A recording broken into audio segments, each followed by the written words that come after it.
hypothetically, what if someone said to you, look, kid, you don't have time to read manga right now. You don't have time to watch anime. You first have to read a certain list of the greatest and most important books in the history of civilization. You know what I'm talking about. Wherever you live, there's probably a section of the library, a section of the bookstore where, frankly, the thinking has already been done for you. Types of books I'm talking about. And you know what? After that, if you devote yourself to this area of study for 10 years, after you can spend your time reading anime and manga, it's hard to imagine that after 10 years, after developing your level of intellectual, political, philosophical sophistication to such a high degree, that you would be willing to spend even 5 minutes going back to Japanese pop culture that is made for children and perverts. My friend, we need to talk. Anime is for children and perverts. And don't get me wrong, we have all appreciated some big anime TVs from time to time. But it's time to move on. Quote, advice I would give to any man or woman equally. Think very carefully about any hobby, political conviction, or habit of mind that you know for a fact would put your life in danger were you convicted and sent to live in a jail.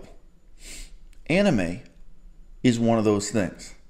In prison, in America, any man who is into anime is regarded with extreme hostility and derision. They are presumed to be in a category of offenders that I can't type out in the YouTube comment section. And I know why.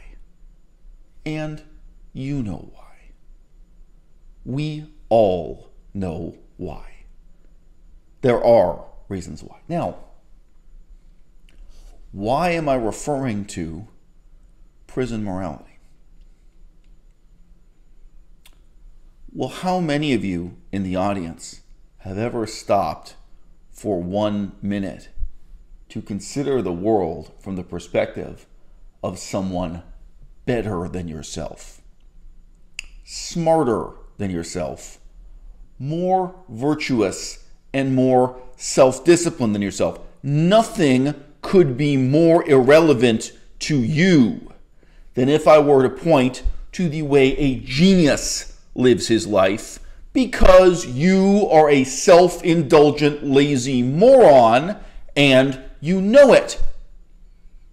You don't hold yourself to those standards. You don't even bother imagining those standards. Oh, but the standards of people that you think are below you, beneath you, contemptible, the lowest of the low.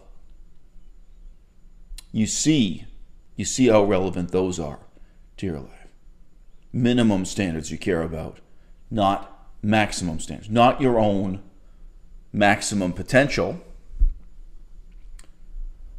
And so it is that the morality of the prison yard has a special significance in our lives. What matters in prison?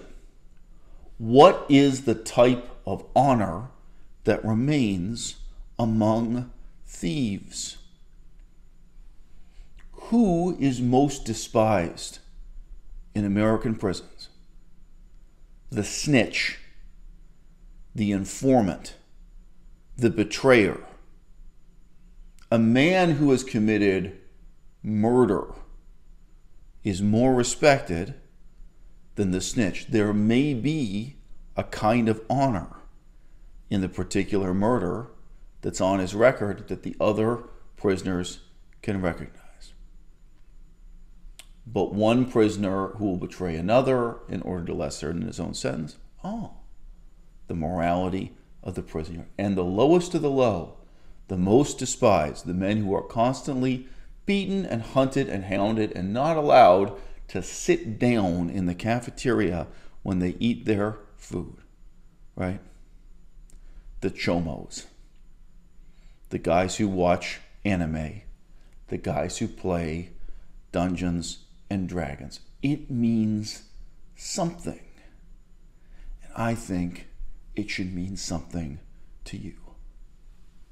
If you spent 10 years working your way through a long list of books that you know you should be reading instead of My Hero Academia, instead of whatever the current chomo sexual fantasy pandering to the crowd, whatever the current garbage is in anime and manga. Okay? If you read the greatest, the most important, the most profound works in the history of civilization for 10 years, you know you wouldn't be able to go back to the garbage you're watching on TV now, the garbage you're reading in comics now. But now stop and think about the kind of man you're going to be 10 years from now if it's the other way around. If you spend the next 10 years reading manga and anime and hentai, One Piece, all this crap, you will be incapable of taking that step onward and upward to appreciate the greatest, the most important and profound works of literature, philosophy, politics, and you will be totally unprepared to make a positive political difference in this world. Ain't no school for this shit. Ain't no school for this shit. You gotta be smart enough to pick up the information as you go. If you can find a nigga that can tell you that I own something, I'll give him whatever you say I own. But because I can't remember a nigga doing nothing for me, nigga.